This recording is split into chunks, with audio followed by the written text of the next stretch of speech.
My man is in 2014 oorlede en dit het die mat onder my voete uitgeruk. Ek dink die traumatiesste ding wat met 'n mens kan gebeur is as jy jou lewensmaat verloor. En al het ek geweet dit gaan gebeur, was ek geweldig fisies en psigies getraumatiseer. Daar gebeur veranderinge in mense lewe. Ek het my konsentrasie verloor. Ek kon glad nie onthou nie. En my selfvertroue was daarmee heen. En al hierdie veranderinge bring geweldige angs in 'n mens se lewe. Ek was so onseker of ek gaan onthou om die maandelikse betalings te doen.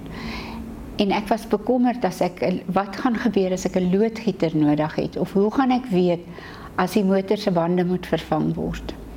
En in hierdie warboel kry ek 'n WhatsApp van Dominee Jurgens, waar hy my nooi om by die Grief Share groep aan te sluit. En ek het eintlik besluit ek het dit nie nodig nie.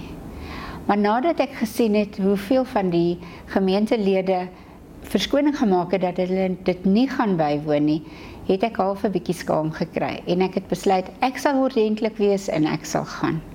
En wat 'n wonderlike geleentheid was daar vir my geskep. Annelies is wonderlik, sy's professioneel. Sy skep 'n kalm atmosfeer waar mens hierdie dinge kan bespreek. Sy dwing jou nie om te praat nie, maar as jy wel van die geleentheid wil gebruik maak, dan is dit goed.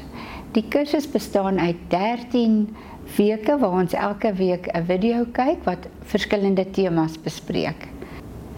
Grief Share het my gehelp om gesond te word en ek is seker dit gaan jou ook help.